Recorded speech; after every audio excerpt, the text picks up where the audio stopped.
Merci mbote batata ba maman bandeko esengo ya ko ba ke tozali ebele na banda ko na bino de partout pour na ko lande émission na bino lo bana yo. Cette émission souvent présentée par moi votre humble serviteur Ndeko Danou Kifula le seul et l'unique journaliste congolais oyo nzambe alanda kana ba anji na yende to bande émission nzambe na ba anji na ye ba fandi baza ko landa biso. On a commencé à 17h28, c'est pour te dire que on finira aussi à 18h28. Il ne faut pas nous tenir rigueur indépendant de notre volonté. Merci. Montréal et Nasuka, on a besoin de publicité à Yanni Nabisu, c'est un ami à moi. On a étudié avec lui au petit séminaire de Bokoro aujourd'hui. Il est devenu docteur. Je dois quand même les soutenir. Comme eux aussi sont tentés de me soutenir. Merci. Je profite de cette occasion pour dire merci. Na général Kassongo Kabou, qui est ce que vous êtes tenté de faire pour les pays. Le Congo a besoin de vous. On a 5 bâtiments ministres. Mais bato baza mitama ba ko chaote mexi na jina linge tinki l'intelligence conditionnée na résultat yo kokana opi kozonga. Tu as très bien fait ton travail place au bataki mais moteur remplaçant ba PC toujours ba moyen à ça la plus que yo pour ba mi bina régime baza vraiment qu'on continue baza ebele mexi aussi na papi matezo de douantezo président du Congo central et l'Assemblée provinciale du Congo central, peut président de l'Assemblée provinciale de la République démocratique du Congo. Un jeune qui se bat pour sa province, il a une vision pour cette province, toujours pour le Congo qu'il faut que tu ailles pour. Ce monde là, il faut que tu ailles pour. Et le gouvernement, le gouverneur, il grâce Bilolo. Grâce Bilolo, si je parle de toi parce que Papi a une vision, Papi maîtrise une vision. C'est pour cela que je parle de vous. Mais il y a une vision. Grâce à Bongo. Le barabosol. Mais tu aussi n'a papa Léon, mon papa. Na année kota identification. Na kenda kuna j'ai vu ça va. Le papa là-bas n'a bien comporté combat na foyer bana. Ba tu peux ba le belaye. Ba nommé à ta DG année. Ça va DG année. DG année va travailler DG. Administrateur général année. Parce que ces messieurs-là ils travaillent bien. Travaillent bien. Ba nommé à ta kuna ça c'est pasteur à Maman Olangi. N'a pas qui va comporter combat na ouais. Nabaki ngasi na mona reporter combat na oyebanité si tu connais pas mais nabaki na reporter combat na faut yebana zo sam salama la to ba ka bato ba yebanité ba tumsusu ba sam salama la na ndenge ya titi mais aussi ministre d'idée pamba ministre tourisme ba le d'intelligence conditionnée na résultat un ministre très calme qui ne parle pas il fait bien son travail et je profite aussi de cette occasion pour continuer ya ko ba makameta province na ngai mai ndombe Korela na mai ndombe balobi na yumbi na mushi iza ko déranger ba Congo iza ko déranger ba ndeko na mai ndombe gouvernement central mai ndombe iza ka pembeni awa soki mai ndombe iza ko bimisa ba jamana ba onde boye dossier a kovia korela o na mai ndombe pardon to sali bino nini to za ko souffrir ba ndeko azo benga ndeko danu lobela biso mais kana ko yamba ko bo ide nko soki vani notre gouverneur province mai ndombe parce que vanille les bons gazo bunda puis la province na yepo et que de liboson ko so que les vanille les bombes merci faut na boire parce que des pays c'est là qui au combat des pays c'est là ga ba combat après ba komo kanisa chantini ngobila mbaka balobi ancien gouverneur ville province à Kinshasa ou ya tiki bilembo lelo za kolobama na cela ni na papi na boya ta comme papi moko M5 bidano movu ngobila ke bumba Bumba, ça ne va pas. Il nous met des DGA, des gens qui n'ont pas étudié. Il nous met des gens incompétents partout. Attends, Ngobila Zagi Boité. C'est pour te dire que les gens reconnaissent le travail en Ngobila. Vraiment, Ngobila mérite. Chantili Ngobila Mbaka, Zan de natif, non. Il est natif, non. On a Fatih Beton. Dans un papier Mbaou, il y a Pépé Dina Plateau. Dans un Ama Moukoul, il y a Bati Lukoul. Ama Patambouli Bibili, il va partir. Ça qui est une politique. Nazana ye na plateau ama mukulu ya FDC mais nazela ki ba nommer ama ba nommer été ba communicateur ba ko sa gré pour ba nommer ba te ba zongi susu na ebité ama mode Ndeko Danou ba ba que c'est nga mabendi na ko communautaire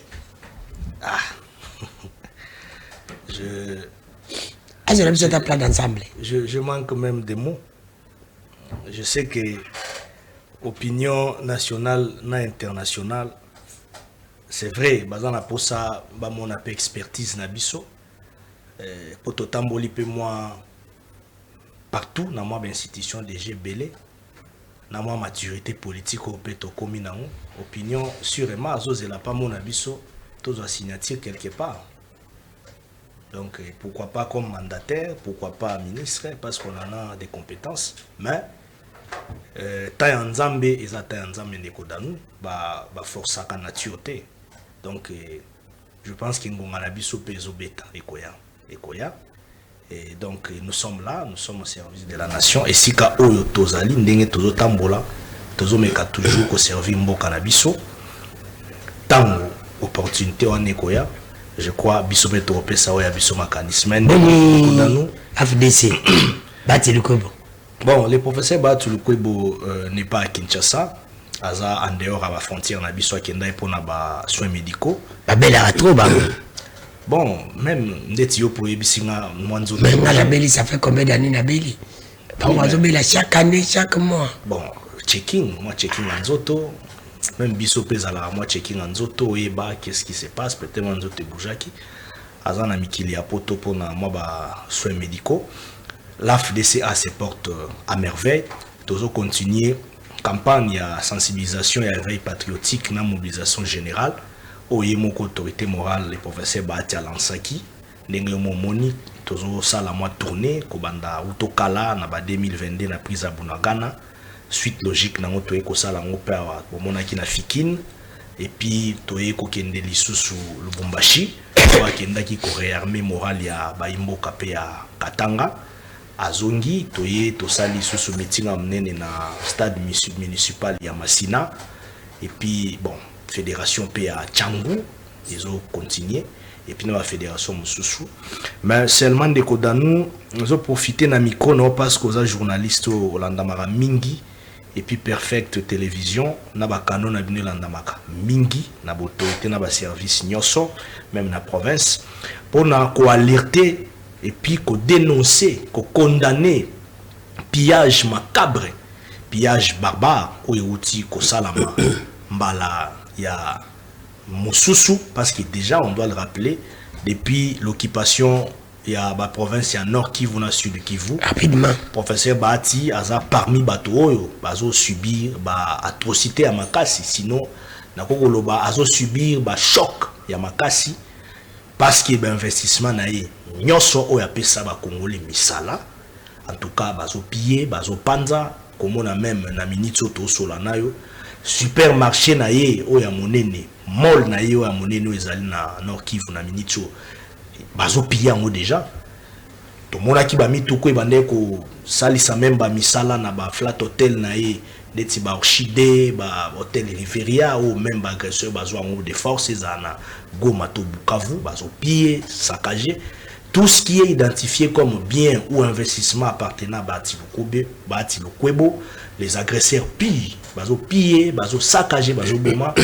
Mais oh il y a récent pillage au Tchoukosa la Mésalu et Samaki le 25 juillet 2025 le vendredi et Outiko Leka oh yo ba élément identifié comme ba agresseur il y a M23 ba Outiko pillé cimenterie il y a Katana ba pillé yango et puis ba souki wana te ba pillé lisusu usine il y a transformation il y a tomate il y a kacheke.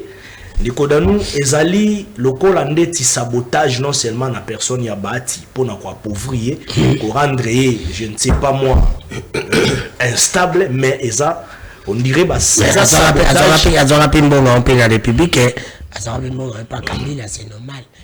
Bon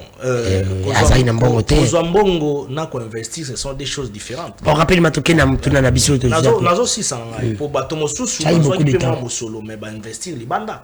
Mais tant aux hommes na mboka moko a eu courage à investir na Congo. Aza parmi oui bon faut féliciter merci aza parmi opérateur économique ya makasi. Merci. Parce que ça lokola mosolo na kati ya libenga sur les plans économiques ezozala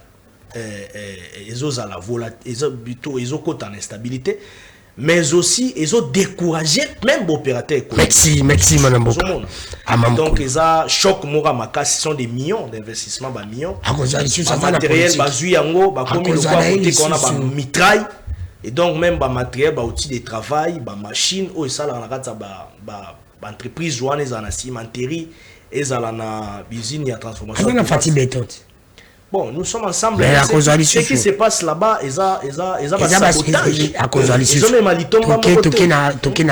ils ont détruit même tissu économique en mboka parce que bango baza bateau baza babashi bateau mingi ya ngambo wana ba comme boya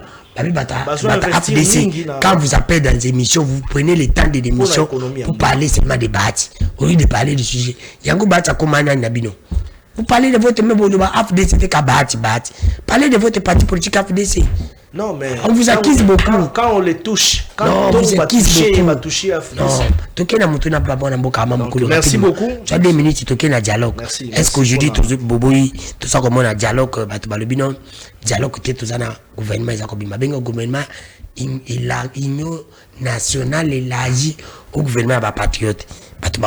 Est-ce que penses-tu que les Congolais ont besoin de dialogue ou bien les Congolais ont besoin de gouvernement? Est-ce que le gouvernement est considéré ça problème au tout ça selon lui en tant que politique, il y a un béni qui a perdu pour que le gouvernement il va contacter ici d'ailleurs contacter mais ce que vous allez faire le gouvernement en question avec Banani. Tu as 2 minutes. Merci beaucoup Ndeko Danou. Ezaki nazo kota ezaka rapona kolobaki en réalité je crois même Ndeko nanga en face je crois que soutenir même hypothèse nazoloba ndeti na bangonga ba conflit ba guerre aux sama kuna bato bazo perdre ba bien même tout notamment la politique gouvernementale il faut ezala pona koyeba ndenge nini peut-être ya ko subventionner bandeko wana ezaka penser ba tité même bato mosusu parce qu'il faut qu'il y ait une politique gouvernementale pour face à le bing pour na koyeba oui ba victime bazo subir biloko wana à travers ba conflit wana ezali na est faut reconnaître aussi Kabila faut reconnaître aussi Kabila vous allez réparer les histoires de Kabila et de Nanga. Non, je suis en train de parler d'une manière générale. Allons-y. Je parle d'une manière. Si je fais un discours responsable. Allons-y. Donc, les procès Bato Sengiaz à Makassi, mais c'est pas facile. Bon, Amboka, papa. Non, mais à investir dans le Congo. Ok, papa. Bon, na kotisko na makambu ya accord, comme vous l'avez dit. Bon. Pour le gouvernement. Pour le gouvernement national d'abord, je crois le gouvernement national. L'union nationale, j'allais dire, vaut son pesant d'or.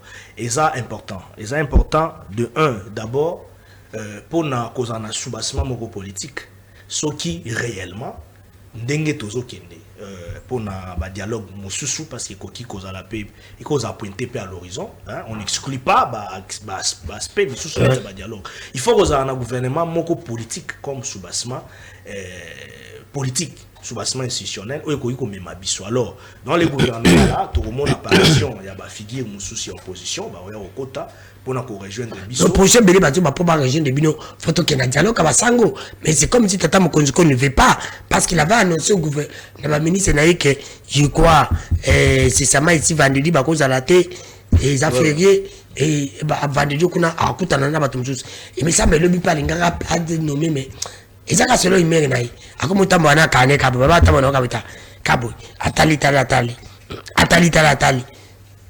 bon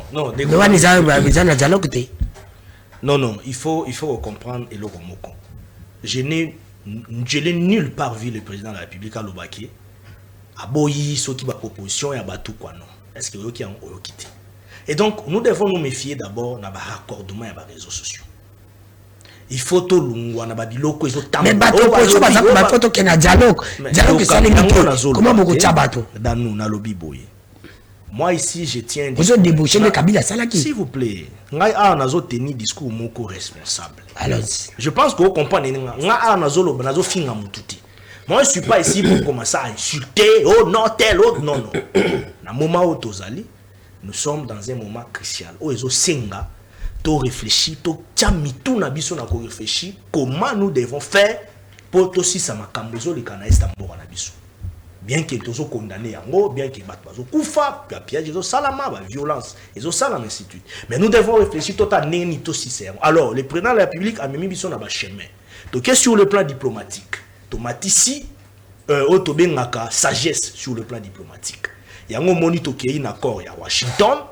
Oyo accord à Washington auto signé entre la RDC et le Rwanda et puis nous sommes allés to quel sous un accord au Yadoa au négociation salamina M23 vous comprenez et donc ici nous sommes sur une voie de sortie Parce que les Alorandais ont des revendications et alors il faudrait maintenant, dès que au travers, nous fonctionnons comme un État responsable. La RDC fonctionne le roi État responsable.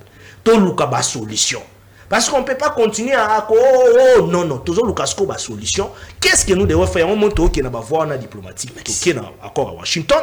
Tout est-ce qu'on a encore il y a déclaration des principes pour Doha et puis tu signer encore il y a Doha pour que tout si ça bilo koana mboka na biso tozongi sa relance économique parce que mamezo ça makuna ndeko danu ba toazo kufana baba kongoli et je parnier mutu mon côté c'est-à-dire gouvernement o ekobima. En ce qui nous concerne, le gouvernement qui sortira, tolingez un gouvernement mo ya ba vertébré. Et ça le gouvernement mo ya sentimati.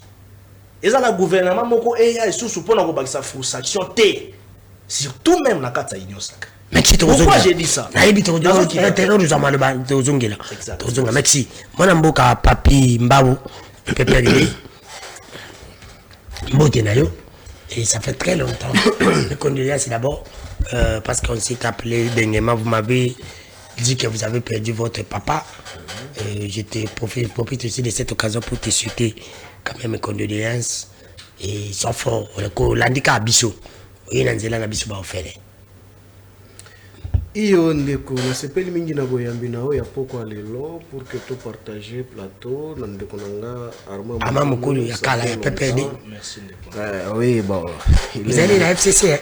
Oui, azaki ndeko nanga ya FCC alongwa. C'est les parcours donc. Heureusement auti ko décider pe alongwa vieux Mende parce que je pense que déjà c'est déjà fini, c'est comme un antibiotique déjà avarié. Quand tu prends cet antibiotique avarié, sache déjà que sort non, ils ont déjà scellé. Bon, je l'ai vu encore auprès d'encore d'un autre ancien kabiliste Bahati. Bon, c'est bon vent, très cher frère, c'est ça la politique, mais il faut savoir définir la vision de la lutte que vous êtes en train de mener. Nalandi na boke bignon surtout. Ndeko Armand Mukulu auti ko dénoncer Mayema ko salima na est pour les avoir. Il y a autorité morale naïe, président du parti, AFDC a l'intention de M. Bahati Lukwebo, deuxième vice-président, il y a Sénat. Mais cher Armand, en Sciences Po, on nous a appris ceci. Seul l'État, yende ali détenteur, il y a monopole, il y a violence pour imposer Kimia, Bisika, Binso, Obabengi, territoire national. Mais Yambobo dénoncé Yango. Mais Kabila Kabange est victime de cette barbarie de votre régime. Avant que j'arrive tout d'abord à l'est de la République, là où vous avez pillé le ferme de Joseph Kabila, la maison de Maman Olive en pleine ville, vous avez pillé tous ces biens de Kabila à l'est de la République. Sous le régime de Tshisekedi. Mais qui est censé de nous protéger, nous tous? Biloko oyo biso to ali nango, ngai, Danu, yo, Danu, Ndeko, Armand Mukulu. Qui est censé de protéger Biloko oyo nga na otoko somba na passe?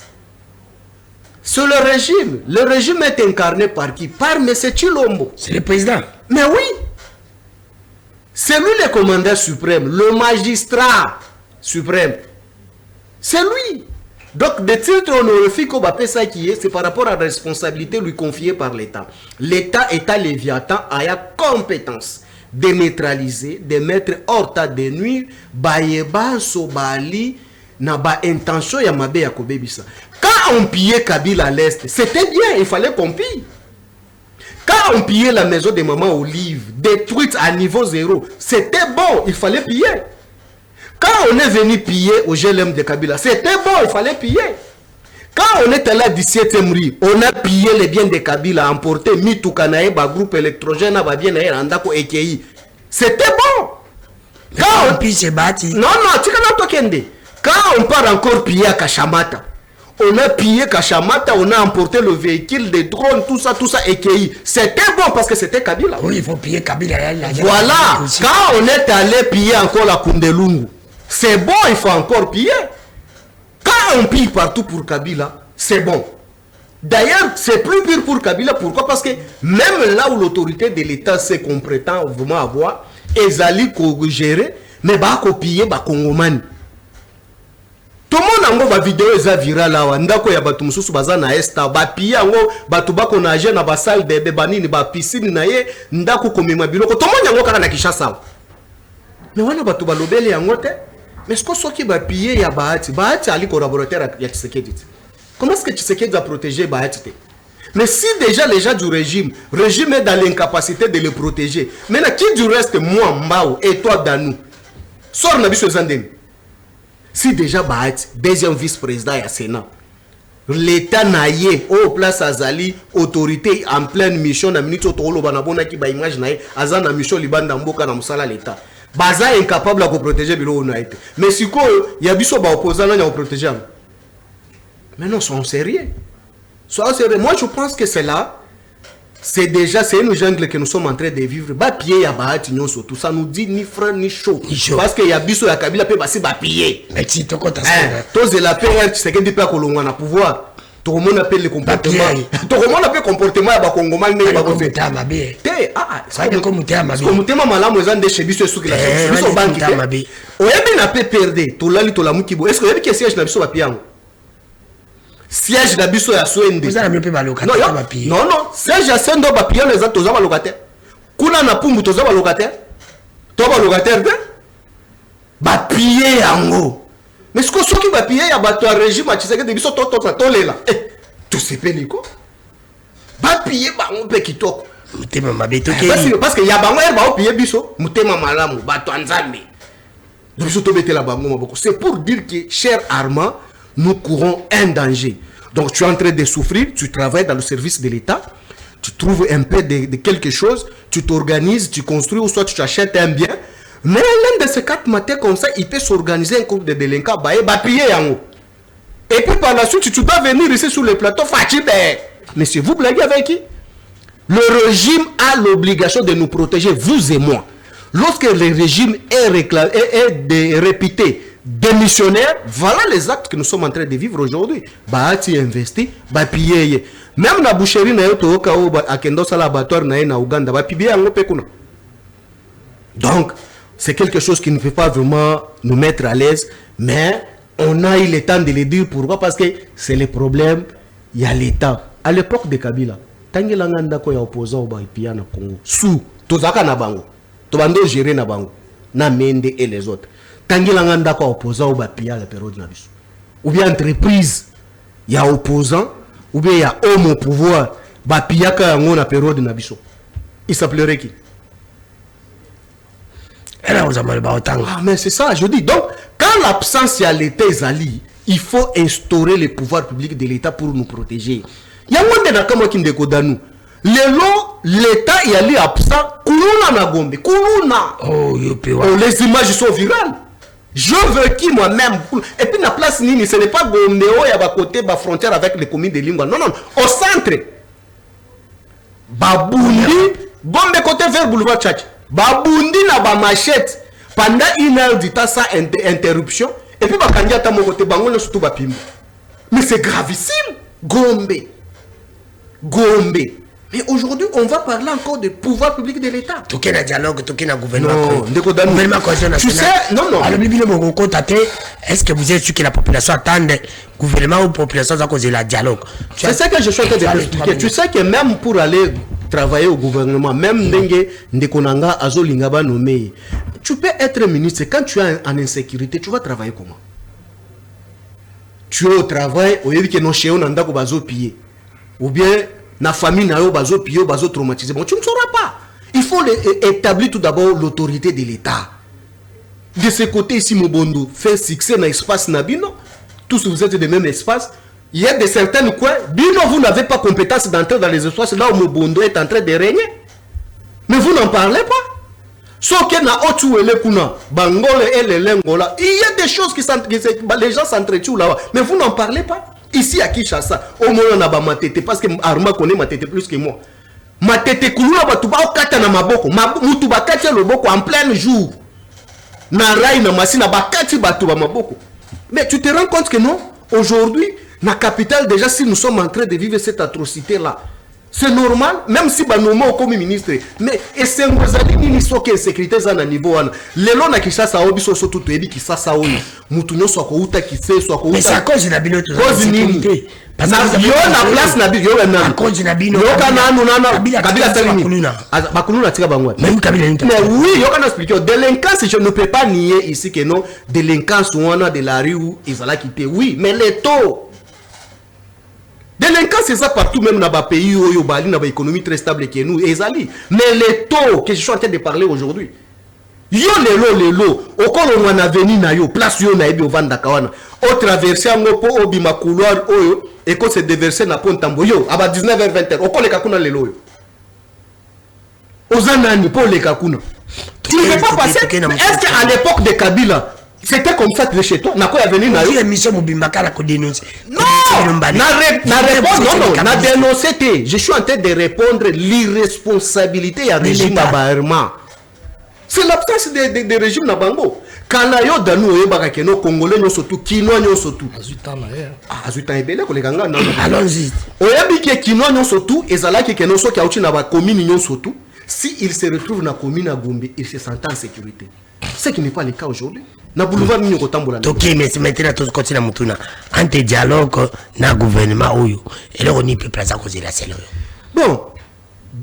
Na population maeba cause la lelo na minute so bali ko le ka dialogue, bazo la dialogue pour que ba kongomani nyo surtout ba mi lobela na ba vérité pour que solution moko ezala dégager. Tu t'imagines lelo. Ozomona même na régime na bango tala bato ayi de personnes ndenge bazo finga ralo nini le pasteur Roland. Oh, azuba poste nyon surtout. Nalandi même ba pasteur Moussousa Bandal wana. C'est l'immoralité. Mais à quoi bon continuer encore dans cette allure de nommer, de faire tout, vous nommez déjà. Regardez tout d'abord récente nomination au Tshisekedi d'Autosal. T'as la capacité. T'as la nous profil ya batu Tshisekedi d'Autonomie. T'as la batu Tshisekedi d'Autonomie. Mais c'est déjà un problème. Mais quand la méritocratie ne sait pas s'identifier dans un régime, mais c'est tout un problème. Donc aujourd'hui, par fanatisme et népotisme et clientélisme, on peut ramasser n'importe qui dans la tête vide, mais comme tu as de l'influence, non, on t'aimait. Quand on prend même les influenceuses, je ne les insulte pas, qui n'ont aucune connaissance administrative, mais sont des gestionnaires des institutions. Mais c'est une insulte pour nous qui ont été à l'université. Mais dites-moi, Bato Basali n'a pas cabinet politique. L'expérience et l'expertise n'abango. N'a pas consommé yango. Moi je dis que même si Bofingi Dalo, c'est par ignorance. Même la Bible dit que royaume ya Bokondialo là est ali réservé na ba violent. Bofingi Dalo pourquoi? Oh, soit sous prétexte que non à présenter Batouba au salon dans institution. Mais là où il y a les vides, si Dalo a les intelligences à mettre là-bas, vous voulez qu'il fasse quoi? Maintenant, vous voulez nous dire que les Congomans n'ont pas besoin de c'est pour donner quoi? Bazar besoin de dialogue. Mais dialogue, lui, ne peut pas contacter. Non, nous n'en avons pas besoin. Dialogue, non, attention. Le gouvernement, nous n'avons pas besoin. Mais ici, je parle de dialogue pour donner le climat de paix en République démocratique du Congo. Nous sommes disposés. Parce que je ne peux pas entrer en contradiction avec l'autorité hiérarchique de mon parti. Le président Minakou s'est déjà prononcé sur la question. Il vous a dit que procédure Yadoa, nous saluons cette étape qui est une étape qui fait que Batouba Koutanana Mesa pour que Balobela Yango. Tu as suivi aussi sortie médiatique. Il y a docteur professeur Ramazani Chadari. Il a parlé aussi sur les dialogues inclusifs, non exclusifs. Donc, les dialogues inclusifs, c'est pour tout le monde. Danou Kefula Yaka, Arma Mukunu Yaka, Tovandi Namesa, Tosololi. Ok, ça va. Qu'est-ce qu'on peut faire pour notre pays? Et par là, il se dégage les modalités qui doivent maintenant jauger la méritocratie et la compétence. Mais les mots, profil ou to kendenango déjà. Et la kisi biso, et le koninu est réservé biso. Na lobi kaka tala liste batu Tshisekedi danoma ki avant-hier. Tanga bango bakombo. Basala wapi? Ba an expertise ni. Bamususu te mona bango bazaki na bango ba tiktokers ba selfie ba nini, tu te retrouves dans les institutions publiques de l'État. Maintenant bato bongo population ezela keno là où il y a un problème étatique, Celui-là, il va amener quoi? Aussi longtemps, même boutique à gérer un côté. Il n'a jamais travaillé. Il n'a jamais traité même signataire. C'est de même cette erreur l'IDPS aujourd'hui. Il nous fait payer les pots cassés au sommet de l'État. Parce qu'il n'a pas un bon casting. Merci. Je chute. On peut ramasser n'importe qui pour le bombarder. Je te parle ici. On avait nommé un incompétent qui était toujours dans des plateaux avec vous ici. Qui? Na Transco. Qui criait ici. Il criait. Transco laissé par Kabila et Matata. Transco le loza. Transco le long de Konangai Danou. Yebisanga Izawati. Mais un yo Danou banda koyambande bande kowana na ba plateau. Balaki bilobelati.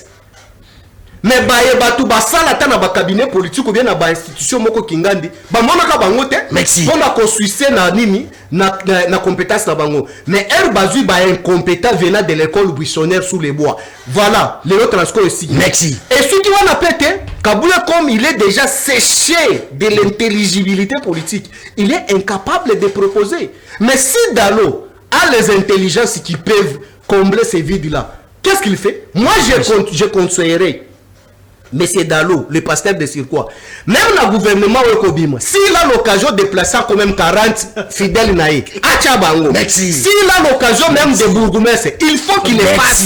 Parce que Bango Bahana Batouté, ma communicateur Moussou soit IDPS, Baza déjà dans Moussala. Comment va compléter Bango Moussala Moussou? Moussala Baza Nango, Eza Akoya Kofinga Kabila, Bafoute la Bango Yango, Botika la Kaka Bongo Bofinga Kabila. Soit Boké Kosala quelque part, place Bogobuma Moussala l'État. Si quoi, n'a pas la Kofinga le Soussou Kabila. Merci, madame Papi Mouya, vous avez pris beaucoup. Papi Mbao, moi je suis Papi Mouya. Mouya Zaya IDPS. Il ne faut pas me confondre, monsieur. C'est une insulte. Merci mon frère ami. Papi Moussa Dato Kadjou. Ouais, Roué Jankoy, Baki Saka. Ah, Ibele Peleki. Merci, pardon. N'aime que Bolikin a mené, mais monsieur Zayangai. Bon, respectez Ngai. Tu respectes. Boyo Kabata d'antenne. On peut s'appeler 5 minutes, 5 minutes. Amatala monte 5 minutes, 5 minutes. Tu as 5 minutes.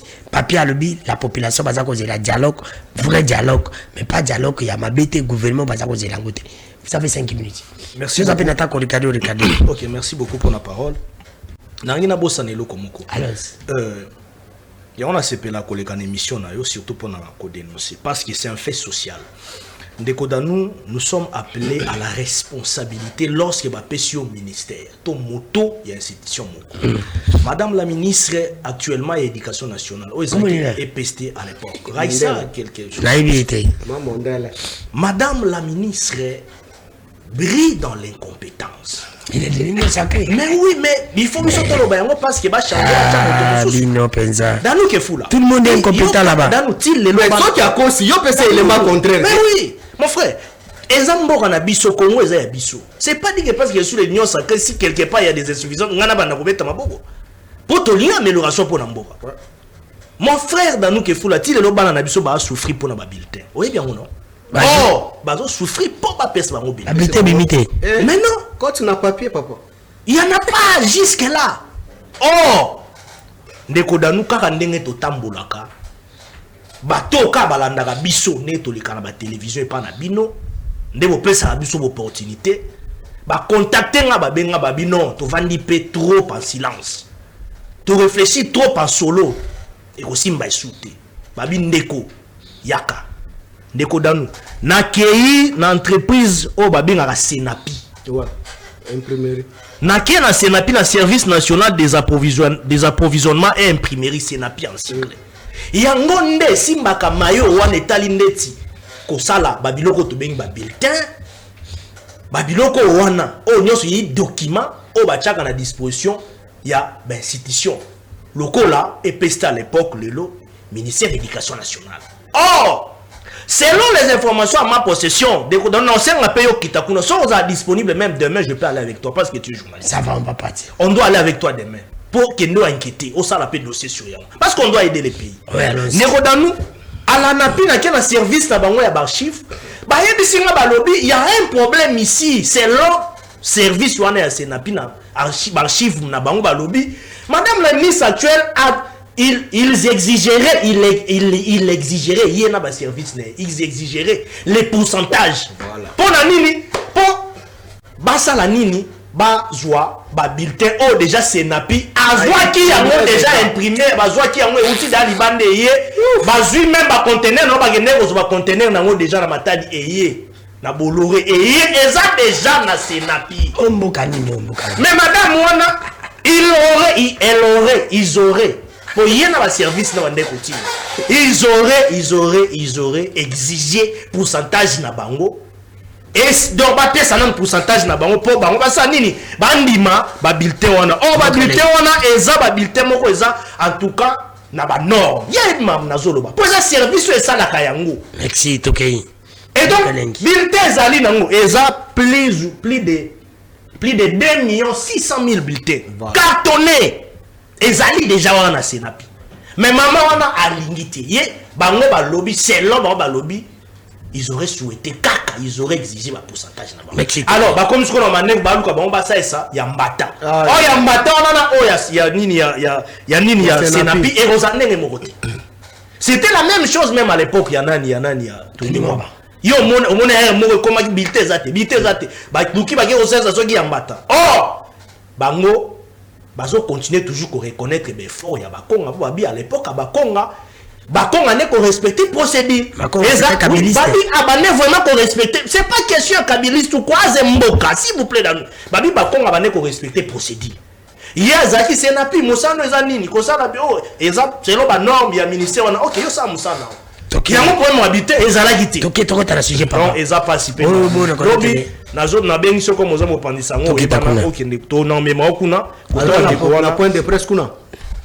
Non, balobi ndema kambo kolobela yango balobi balembi na bango ko bomba merci bango moko baja ya ba cadre kuna nde babenga yenga merci toko kita to na yebi na mutu te ba onde babenga na kie na fouiller na investiguer tout toko kita to le bilan il n'y a pas de problème c'est pour la population c'est na 1 minute na koti na koti sikoyo makambo ndeko papi alobaki c'est très grave mon frère OK ba balobi bazana besoin dialogue so to le ministère wana ba ko vertebral ba konga ozo vanter mais to lingi ba to bazana allons dit baba lui-même lui aussi il était kabiliste il n'était pas modèle oh kabiliste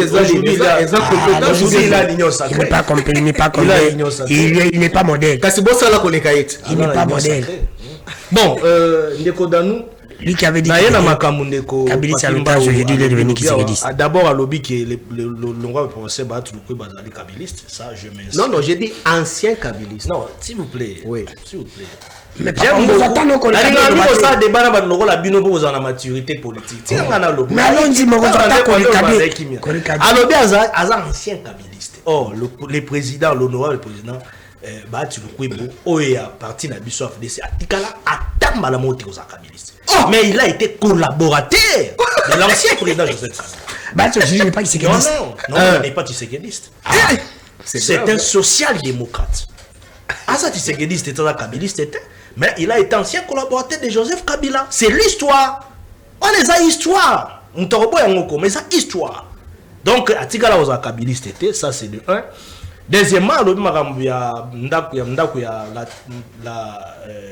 la première dame, la très distinguée ancienne première dame, maman Nabiso Liv Lembe, na pesi mote sika azali, nazara na respect mingi envers ye.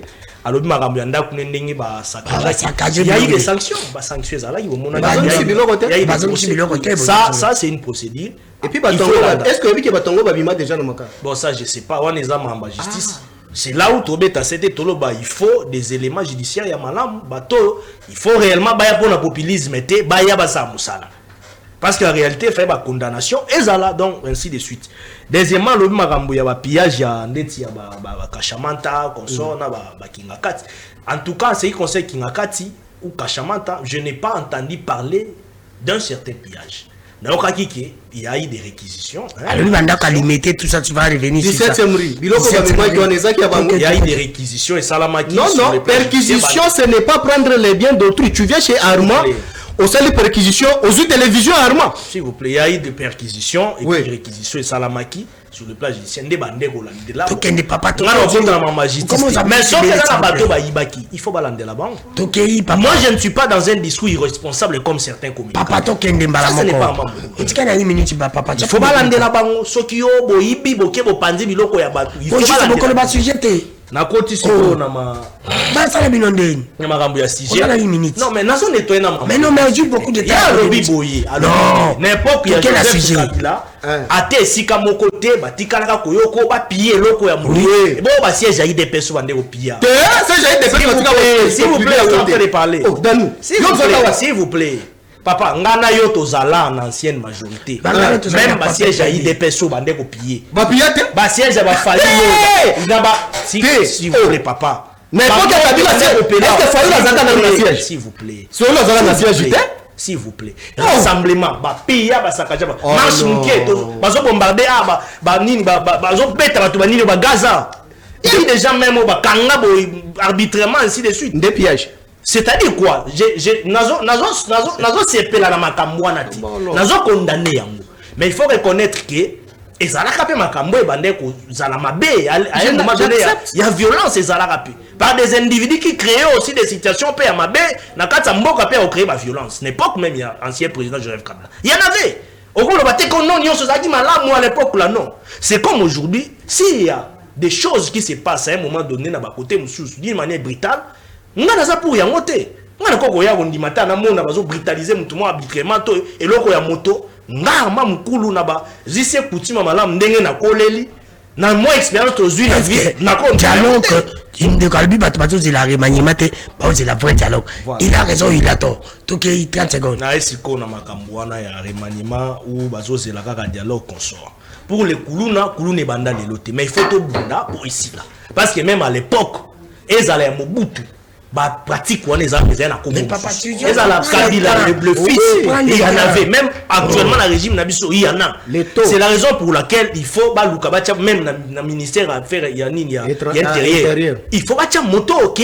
a goya pas même ba réforme et ça te ba tout monde ba lali na bango parce que na 15 minutes 15 secondes na esiko na makambo yo wana lobby ya makambo lobby ya il faut bazoze le gouvernement national non moi je pense que le gouvernement d'union nationale ezali kosangana pe kaka ya ba congolais pour to travailler pour na mboka eza mabeti même ndeko papi mbawu est-ce que toko sangana na ba failu toko sangana ba batumba baza ça so tangana na nanga ça va faire na pour le compte du PPRD eza mabeti même papi mbawu pour le compte du PPRD il peut devenir ministre non eza pour na mboka pour na FCC il peut devenir même ministre mandataire a servi pe Rosani aza na expérience Rosani aza congolais c'est-à-dire le gouvernement union nationale na tozo honte le quoi fiction moko on a soki na koti kuna eza soni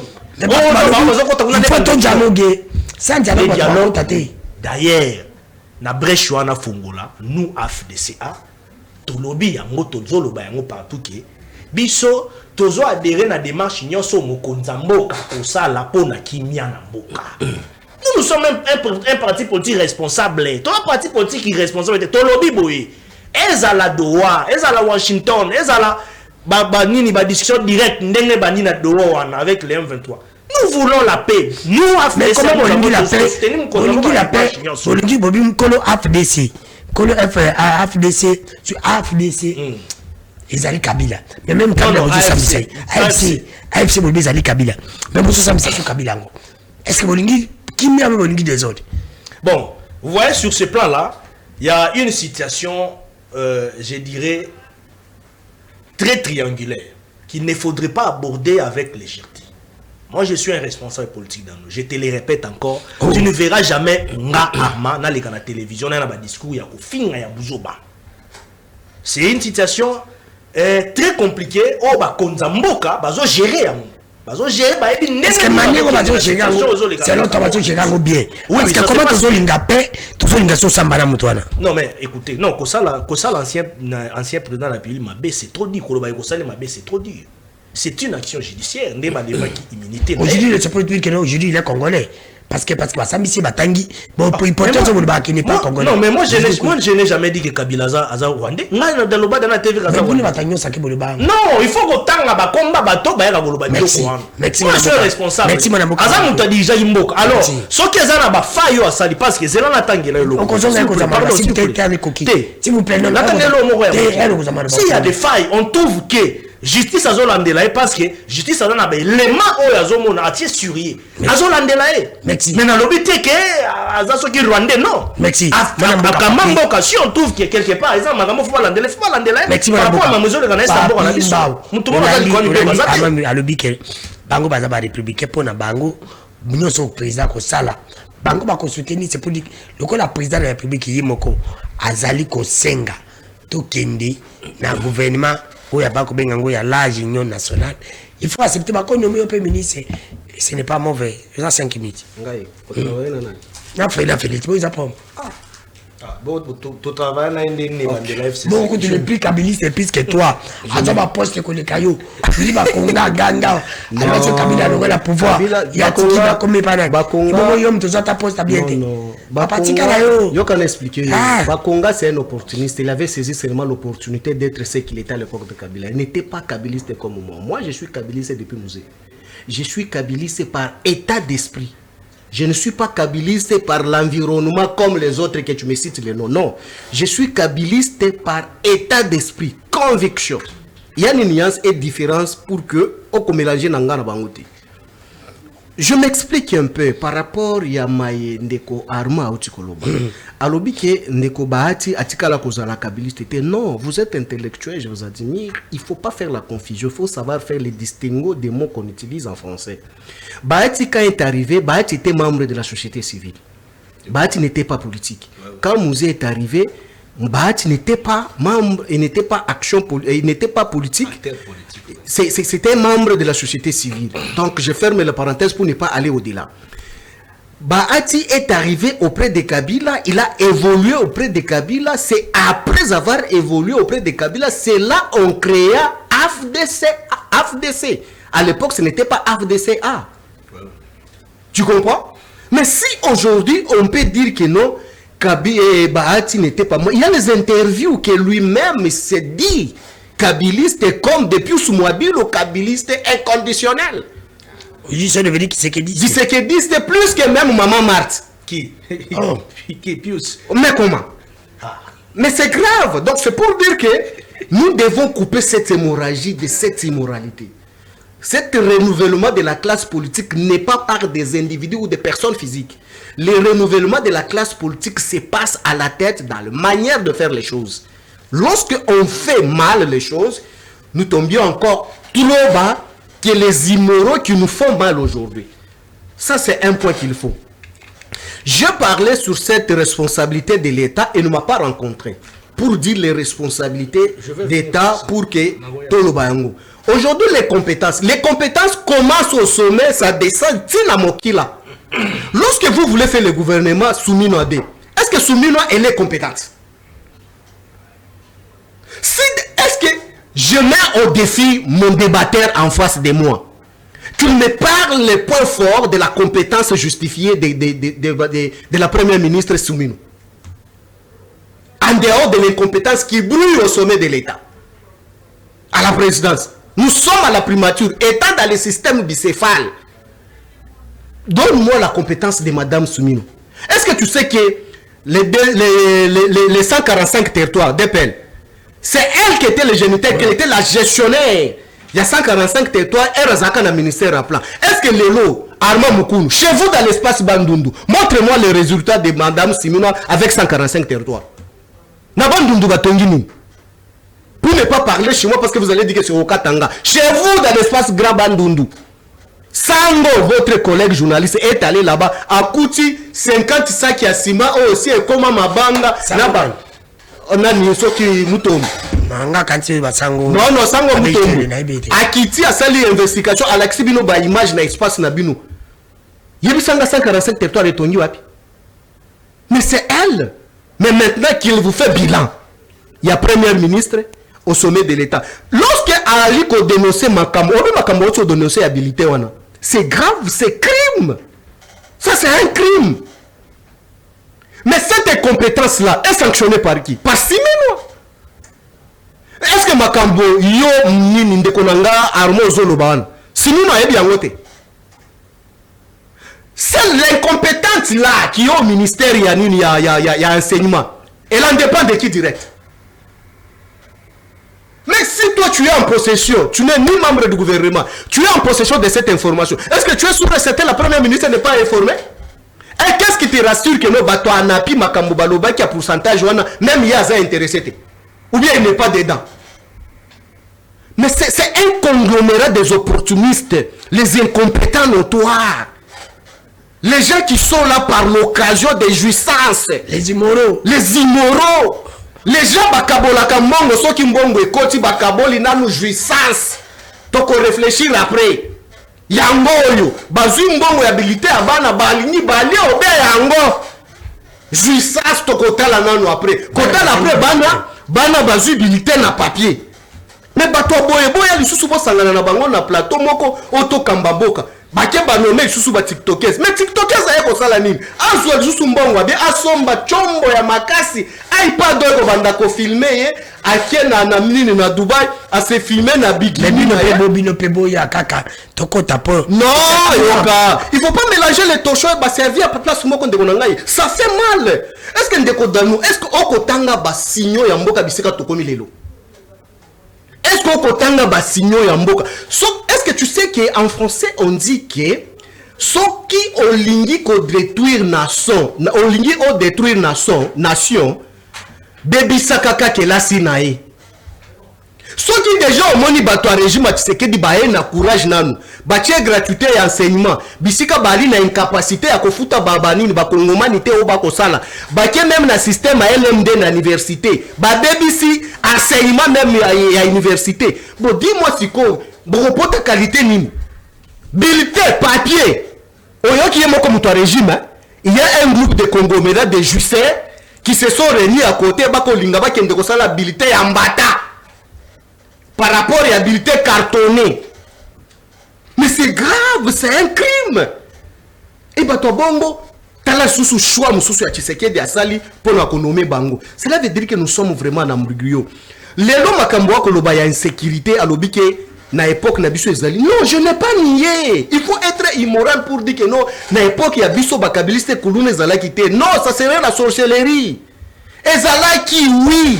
Mais les taux, j'insiste, taux ezali nini. Oh, et Mati makasi. Et puis les lois na lobby en ngoboye. Depuis IDPS et IDPS n'a jamais nommé un ministre de l'Intérieur compétent. Oh. Mais je suis devant la caméra. Peter Kazadi incompétent. C'est le compétent. Asala nini. Mais on peut jamais. Asala nini. Est-ce que tu sais que depuis Nabotama, si ndenge na na Kinshasa na utika tanga na Kinshasa, je n'ai jamais, depuis l'époque coloniale, nani na yoka ba criminel ba koti na site universitaire te. Mais lelo sous Tshisekedi, l'université de Kinshasa a été visitée par les braqueurs. Ba koti ba braqueur ba zu mosolo pe ba dimi. Est-ce que vous comprenez le niveau d'insécurité? Les lots ba shop nyo surtout ya ville à Kinshasa oyo. Ba chambre froide, ba li victime ya ba braquage. Il suffit pas mon okaka na mutuka bien outi banki ba landi ba récupérer ba braquer. Mais eza na compétence ya nani? Ya ministre intérieur. Bon si ko soki ba tunyo soto tangela kinga ba taliba ba utaki sous les bois. Soki ba ki ba compétent. Maeto ko bika lelo. Yo to kendeka to kitaka na siao. Simba téléphone okaka liboso na boulevard na C à place to sala émission. Soki e ko sala 1 minute. Merci. Qui peut faire que makamwa nesila? C'est pourquoi ce que nous disons. Vous voulez que nous bon accompagner M. Tshisekedi place à Zokende. Oui, beaucoup kende place. Makambo no sotu ndeko Tshisekedi a lobby bo kende mais makambo ozali ko se plaindre wa pona nini ndeko Bahati. Mais ndeko Bahati ali victime na maye o ali ko dénoncer abiloko bazo ibaye. C'est à cause ya mégestion na insécurité. Bon, yebi sangai lelo. Tosali gouvernement, ça c'est très important ce que je voulais dire. Je pense que mon frère Arma va me rencontrer. Lelo na Kinshasa, tosali gouvernement d'union nationale na ba Kinois, tosali gouvernement. Est-ce que makambo oyo ba copier biloko Bahati na est et aussi là? Merci. Donc lelo cela veut dire que bato bazo créer insécurité bayebani. Ezali bato basimbi manduki. Mais boni tokosala dialogue na bato bali na mandoki te pour na kosilisa makambo ya bato mandoki. Donc il revient na droit bon na loi pour que to silisa crise wana, il faut ba mobondo wana na espace na bino bandundona. Boluka bango boyeba comment est-ce qu'il faut ba participer na dialogue. Ba ko sala soki ba FC ndele bozali na doa wana. To silani na bango nyo surtout par là il peut se dégager quelque chose. Merci madame Boka Papi Mouya. Papi Mouya, c'est une infraction monsieur. Papi Mbaou Moussada to Kadiou. Oh, non, Papi Mouya, Mouya. Papi. Et il a changé, il faut bien que Moussa, oui. Moussa Datoka Dourej encore. Parce que papi wana il commis pena fouille ya changa changa na ide. Parce que là papi bebo. Mais qui Moussa. Et puis ba koko ça ke baba professeur. Mais tanga wa zobi mana mutu na. Combien nganga sous papi te. Moussa Datoka. Moussa Datoka. Ah oui. Ama Mokolo, vous étiez des kabylistes. Faut pas nier que Bat était kabyliste. Ni kalobi bazana ba pour me balingi. Dialogue sincère. Ce beau sali dialogue, beau sali gouvernement. Ni bilo ka Bat zongi. Allons-y rapidement, tu as dit. Je le répète encore. D'abord, tu as 3 minutes. 3 minutes aussi, c'est mission. Non, il a beaucoup parlé. Non, mais non, il y a pour le bac béni. Oui, ils attendent 3 minutes, 3 minutes. S'il te plaît.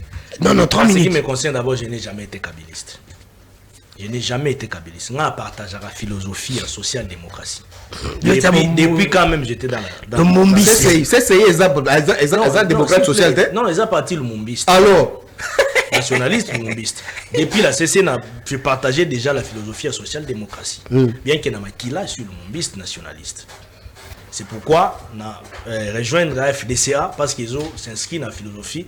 Il y a morale dans la moralité politique. Ok, papa, le nom le bâti n'a jamais été kabyliste. Non. S'il vous plaît. Tu es intellectuel, il ne faut pas dire ça. Il a eu des moments, il a travaillé avec l'ancien président Joseph Kabila, comme c'est le pays, c'est un Congolais. Les lots à côté après.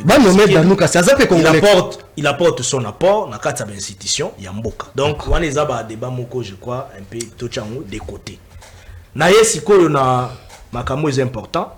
Donc, les abats débat mon tocha des côtés, bah, tu as kabiliste, comme je l'ai dit, mais il a travaillé à l'époque pour la contribution, il y a Mboka.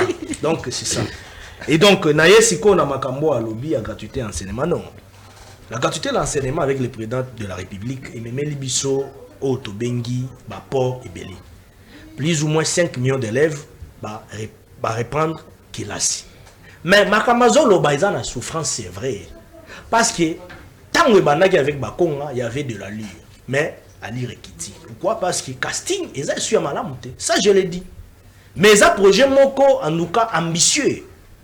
Oyo, ce qui en réalité sérieux, à la Kikaka. Bah combat pas de donc c'est très important. Yami Balé alobeli makambu ya sécurité consort non sokozo tambola même awa bako beta yo partout mais na loba ki yango déjà les pona il faut casting malamu sans même na gouvernement na biso zo. Mais sécurité, je l'insiste. Mais lui aussi, c'est qui bandit les lotés. Oui. Même à l'époque, on a vu une histoire ici, comment on va procéder pour condamner le général Alamba à l'époque, qui auditeur général de la République, je crois, à l'époque. Oyo, service enquêta qui, sur l'IOA, il y a un ancien DG à contribuer. À l'époque, contribution actuelle, il était général des impôts. Monsieur Niembo. Ouais, les gars, un crime. Parce que yo lobby non. N'a pas Kabila ezalaki nini on batu bakota na kati ya par exemple établissement moko universitaire qui sanga ya je te donne un exemple plus pire que le exemple était sangai kaka les faits palpables que non ndeko danou mais je te donne tous nous sommes congolais on est à Kinshasa ici depuis des années la Kisanga boutique ou bien eloko ya opposant tu peux me laisser parler à l'époque on avait plié s'il vous plaît tu peux me laisser parler oui je vous laisse des maisons Oizaki, Bamoni Boyo, Bitumbezali, Papa, Mikoloane, Zo, une entre majorité dans l'opposition, qui va piller. Wapi Babylon, il dépêche combien de combien de dépêche ça? Nous, on était dans la caméraman, il dépêche Azao. Azo, c'est Kakou, dans le biche. Bato, Babunda, Bitumbana, dans l'opposition, Bayebi. Nazali, l'opposition, Bayebi. Bayebi, Bato, même les journalistes qui ont fait l'opposition, Bayebi. Qu'il y avait, ça ne va pas. Donc, on a fondé bien Mendabandoko, ça. Oh, papa. Moi, je suis ministre de la communication. Moi, j'étais le ministre de la communication. Il était ton mentor. Je n'étais pas ministre de la communication. Mais il était ton mentor. Non, il parlait des choses où il n'est aussi à la communication. On n'est pas de ça la vraie. Non, mais moi, je suis ministre. Moi, je suis ministre de la communication. Mais tu le soutenais. Non, moi, j'étais ministre. S'il vous plaît, s'il vous plaît. Tu nous donnais l'argent de communication. On ne dit pas Mendy. Voilà. Mais j'étais. C'est toi qui marches avec l'argent. Effectivement. Après, nous sommes même pour la voiture rouge. S'il vous plaît. J'étais avec. S'il vous plaît, s'il vous plaît. Moi, j'avais quelle fonction? Mais tu avais le Ligue des jeunes. J'avais quelle fonction? Ligue des jeunes. À part vos anciens internationales, na kati ya CCI et puis avant on a géré nini makambu ya Ligue des jeunes. Alors, est-ce que ça fonctionne? Moi j'étais ministre. S'il vous plaît, j'étais dans ministère à relation avec le Parlement. Tu étais là? J'étais conseiller. Alors, C'est la fonction. Mais j'avais contribué. N'a pas ça que un maillé le parlement na sama 1 sama 2. J'étais conseiller mais na ministre était dans la signature dans engagement na so engagé tout non, moi je n'avais pas la signature. Ba nommé donc ngana mutu te bo tenir nga c'est la nommé aussi ko Castel. Et ba comment on appelle musala to ça. Ba moi musala to ça. La boleto yete. Donc c'est pour dire tout simplement que papi s'il vous plaît. Vous avez ama mokoloshi. Il faut changer comme donc c'est pour dire que Ndeko Papi Mambazo Loba c'est vrai et ça m'a bé mais a incombété que le quoi régime actuel n'est ça la plus pire que le régime yakala mais pour chiter je voudrais seulement rappeler une chose. Ndeko Papi Azo Kasoni pour reconnaître que le président Tshisekedi a manifesté déjà volonté on a fungola maboko. On a montonné ça tout cela. Mais le problème avec nos amis c'est quoi? Le PPRD faut préciser. Nos amis du PPRD, nos amis du PPRD ne sont pas sincères. De quoi? Baza sincérité envers Bisso, bato tout dans union ça. En faisant quoi? Parce que comportement na bango ça comportement ezobo ya to sangana kimieza comportement na bango. Ils ont des exigences, on vous dit faisons ça et ne veulent pas. Bango ba lingi na mutu na bango parce que pour na bango mboko eza ya bango. Ça aussi c'est ça. Écoutez, non, il y a plus de alors, lorsque vous êtes dans la négociation, il faut retrouver juste milieu. Nous, à notre côté, l'Union Sacrée de la Nation, je pense que nous avons beaucoup fait des concessions. On te sait ma concession presque mini. T'as là les lots Tokyo Washington, accord entre RDC on en a rappelé. Tokyo Doha, ce sont des concessions. Mais dans l'autre état, on découvre, on compte au Koufa. Dans l'autre état, PPRD a toujours la résistance, il y a Moutou Naya, Makam Naya, il y a Anika, oh, le président de la République l'a bien dit, c'est la raison pour laquelle il y a même avec merci. Merci. Pas élargi, il y a une minute. Et l'objet que ce Tokyo dialogue, il faut.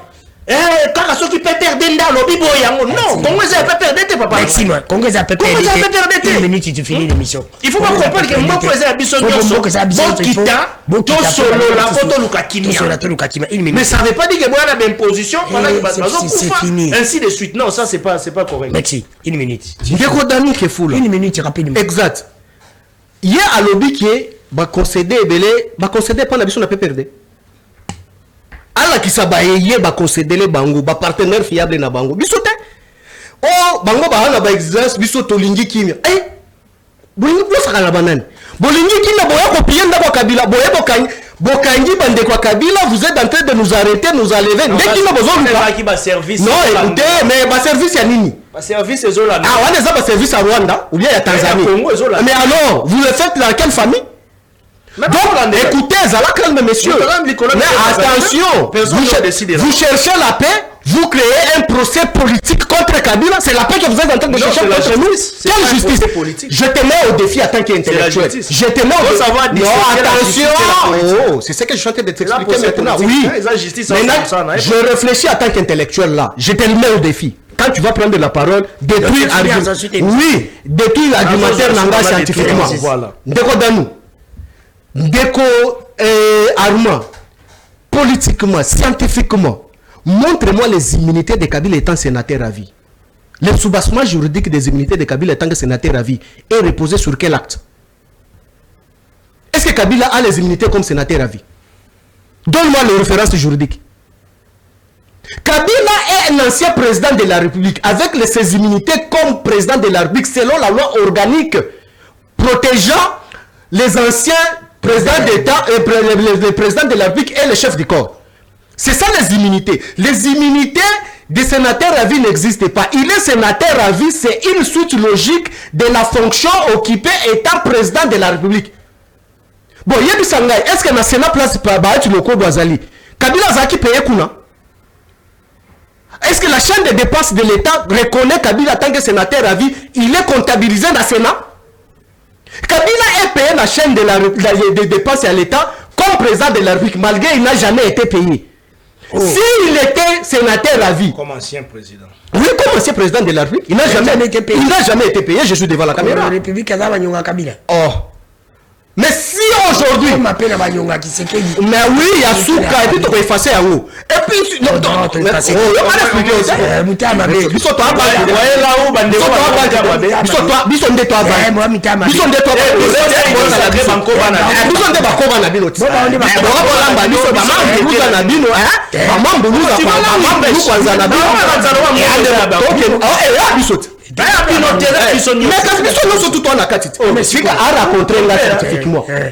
Kabila, les procès, les fictions procès, les procès de la honte, les procès politiques, les procès politiques est basé sur les immunités de Kabila, étant sénateur à vie. Lui qu'il me dit étant scientifique, est-ce que Kabila a les immunités comme sénateur? Déjà, en amont, les prémices, c'est Zali Mabé. Comme une conclusion, ça l'a rencontré. Et puis j'ai dit, Kabila, Bengisi, dans haute militaire, Ali Kabila congolais. Mais Kabila, au président Nangaï, il y a PPD, Azar Rwandais. Comment ça? Mwana ya Hippolyte Kanambe Kazembere. Mais oh, Babengi, Azar Kabila, Mwana ya Mouze. Kabila, comme il va aller dans beaucoup. Mais Bangote, il s'agit de quel Kabila Sikoyo? Parce que oh, Yanga, Azar Kabila Rwandais. Mais oh, Babengi, si Ali Kabila, Mwana ya Mouze, Mwana ya Sifa Manya, docteur en relations internationales, mari de Maman Olive. Olanda, moi, c'est à continuer à l'obaki Maman Olive Ali Rwandaise. Mais si on va reconnaître que non, Azali Congolais. Si on Bemba, si la haute cour là a dit la vérité, Bemba doit être poursuivi pour propagation de faux bruits. Mukuna doit être poursuivi pour la propagation de faux bruits. Mais nani alobaki mwana Hippolyte Kazembere Kanambe. Mukuna zayi mukina bino. Mais kayamona olobaki, oh ya biso ce qu'on défend situé. Il s'agit de quel Kabila? Kabila o bolobaki ya olo mami Kabila o yangai azana Rwanda ya Tanganyika. Kabila sa province c'est Tanganyika. Mais lelo je voulais rencontrer. Ce que tu as dit c'est important, mais je te rencontre en te disant que non, si vous voulez la paix, comment est-ce que vous venez de nous maltraiter? Vous êtes venu au PPRD, vous avez détruit, mais vous voulez la paix? Vous avez arrêté tous les Kabilistes même qui sont à l'étranger. Vous voulez la paix? Vous voulez la paix? Là, je dois confirmer l'hypothèse que Chen Nabino posant la position contre les régimes. C'est la chaîne du régime, monsieur. C'est la chaîne du régime. Pardon de vous. Non, si c'était télé digital, on pouvait comprendre. Si tu étais s'il vous plaît, tant ancien président Joseph Kabila. Tango Akeiko. Non, moi je dis pas ça. Tango Akeiko tenir interview. Azolo Baké, Makambo Josala FC kuna na est mort na biso aspiration à population ya peuple congolais. Yo tout ça c'est normal. Oh mais posez-moi que je t'explique. Makuna Kabila azozo yo tout ça normal. Mais nani aloja bango 14 mois. Danou, si nani aloja bango 14 mois. S'il vous plaît. Il y a nani aloja bango 14 mois. Quelle loi portant protection des anciens présidents de la République. L'article 5 et 7. Ça donne comme obligation à un ancien président de se soumettre aux devoirs ci-après. Yoka, devoir de dignité, devoir de loyauté envers l'État, devoir de patriotisme, devoir de réserve. Alors, son comportement, quel comportement? Démontrez-le. Quel comportement? Non, aspiration. Mais c'est tiré. Il ne faut pas réfléchir comme les talibans sous les bons messieurs. Apparaître là-bas directement. Mais c'est le Congo. Zone occupée. C'est le Congo. Bahati, comment est-ce que tu réclames les choses de Bahati là-bas? Est-ce que la minute on a voté? Mais non, Danou, il y a ça. Il faut faire Bahati ou Bahati Bikuna. Comment on le met là-bas? Parce que les gens ont des accounts. Mais non, ils ont voté. Joseph Kabila. Non, pas que les gens ont voté. Ah bon, quoi? Non, qu'on va aller sous ma table à Bahati la gomme à terre. S'il vous plaît. Ou bien dans Bukavu. C'est ça normal. Ah mais vous c'est pas s'il vous plaît. S'il vous plaît. Nakati. S'il vous plaît. S'il vous plaît. S'il vous plaît. S'il vous plaît. Et s'il vous plaît, s'il vous plaît, merci à Maman Moukoulou, merci à Papi Mou, s'il vous plaît, s'il vous plaît, même des annoncés, s'il vous plaît,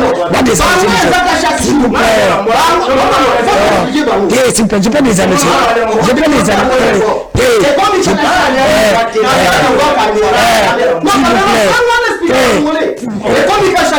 s'il vous plaît.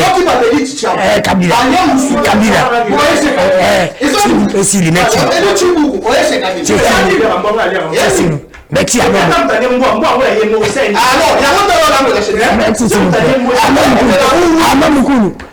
à vous.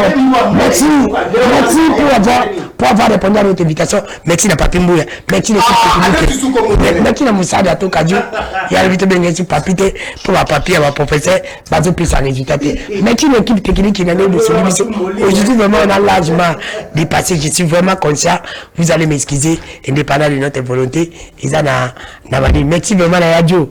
Et ça la bien radio vraiment la moni équipe à Makasi Babila c'est babinga yaza kabiliste qui se crédiste katumiste failiste yaza batunyoso yeba batunyoso merci aussi na ya Mokali route Mokali albié et route Mokali uli lisa le bi route Mokali nzele baby les bazako monelo côté Daniel Bumba route Mokali na moni kuna petit la na moni Gaïta na moni pe kuna Flori, l'équipe technique, vraiment merci. Aujourd'hui, je vous remercie. Flori, notre régisseur, vraiment aujourd'hui, je vous remercie. Vous avez fait un bon travail. Tata Mokonzekolo, je vous dis, oui, Gaïta Zali, ailleurs, quand on arrête, est-ce que merci. Tata Mokonzekolo, na ndenge za continuer biso mais ngala ko chili saka ko belo ko moko. Tata Mokonzekolo, le gouvernement c'est bien bon. Nous acceptons, mais moi je pense ce n'est pas important. Parce que na ba problème tous ana ngoli lelo. Tata Mokonzekolo soko sali gouvernement ozo linga kaka bato ba okoma baza ba locataire bazo bandako bato baza ba piéton baso ba mituka parce que santo yokana santo sangana Katumbi afanda Kabila afanda Nanga afanda Félix afanda Faïla afanda bato nyonso bafanda to solo la vérité. Tata Mokonzekolo rien ne va marcher. Moi je pense que ça na monter ma papa Kolanda landa batute lobby on est Kabila zakina Kabila komisa ka boshabu danzi akomisa ka mende danzi metala le nyonso le ngona mutuya ba mende aboshabu komika Kabila nyonso pe ko ngona mutuya bato nyonso batu tutuno ikokoma ka Félix à l'époque quand tu étais président. Alors maintenant nous voulons que ozala président oyo okotika bilembo izali soko le ngona tuba kanisa yo osalaki nini. Alors vous avez le temps, vous resterez président pendant 3 ans mais tout sangana biso nyonso to la vérité. Pendant ces 3 ans, on peut faire quelque chose. Tout est possible. Ce que tu as battu, dans 3 ans, moi, c'est pour te dire que dans 3 ans, tu as Congo, na pays, comme envoi à développement. Est-ce que je peux se dire que Congo a pris envoi à développement? Je dirais non. Si nous sommes, ils sont en rouge. Ça ne va pas. C'est pour te dire que moi, j'estime. Pourquoi vous changez le gouvernement? Vous changez les gens pour dire qu'ils sont incompétents. Alors vous-même, vous nommez les gens incompétents. Vous êtes qui? Parce que Soumine est incompétente. Mais vous voulez le laisser pour la prochaine. Soumine est un capitaine d'équipe. Il y a un entraîneur. Tu es un capitaine de une équipe. Ça va aller. Et non, voilà. Parce qu'il n'y a pas entraîné. Ça, c'est mettre un Bassani. Peuple congolais, c'est beaucoup de peuple angolais. Si vous communauté peuple angolais, bah conduit à Congo, bah banque, bah comprendre que bino, vous avez des naïfs, bah craintifs, vous êtes la peuple, bon mengo, et qu'on y a la Congoté, vous avez tinda mboula noui, tout coup fabisonos, au changer peuple. Papa, ba maman, bilenge, bote na mabota na bino. Ngai nazali docteur Nivelle Mampembe Bongo, médecin dentiste, directeur général ya dentisterie par amour. Tozali awa en face ya RTNC na commune Lingwala, en kati ya clôture ya homme de vieillard. Tozali en pleine campagne pour na maladie ya minu, pour na bokono ya minu. Campagne na bisu ekosila le 30 août. Yango campagne ezo salima boye, consultation ezali ofele, fiche eza na 5000 francs, traitement nyonso tokosala eza na réduction ya 50%. Tozo soigner la maladie nyonso munoko. Soki problème eza ya carie dentaire tokosoigner. Soki lino ezo senga kolongola, tokolongola lino wana. Soki lino wana ezo senga kobamba, tozo bamba na traitement tobengi obturation dentaire. Soki pe ezali moto aye pona problème minu déjà balongola.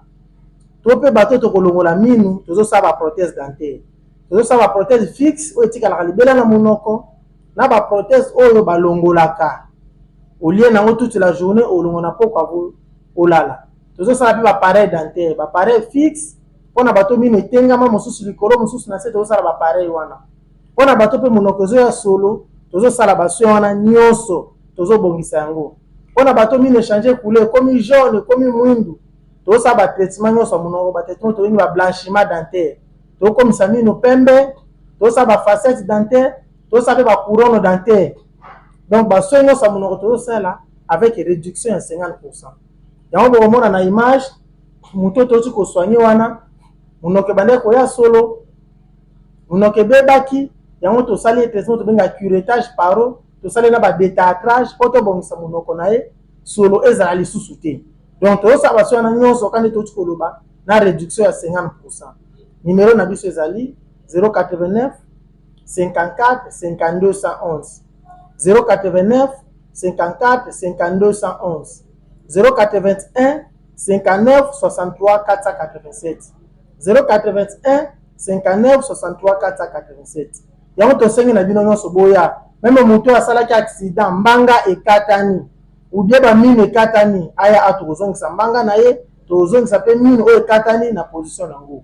Voilà pourquoi tosengi na bino boya kade tolobi adresse na biso eza facile soki obungi obengi biso na numéro toti kopesa wana bato nyonso baoya pa 24 bakiti na RTNC oyeti na porte principale ya RTNC place bato nyonso bakotaka tozala na ngambu mwana bakomi d'Antiseri par amour tozala na kati ya clôture ya homme de VA na komi na Lingwala tokoyamba oyo yango tosengi bato nyonso 24 commune nyonso ya Kinshasa 26 province nyonso ya RD Congo bato nyonso bazali nzinga baya tokosoigner bango awa nyonso ezoleka malamu équipe nyonso ezali équipe ezali bien entraîné pour ça nyonso ekoleka malamu bokozwa baso na bino ya minu ya monoko ya mbanga na ndenge elongo bani na réduction ya 50%.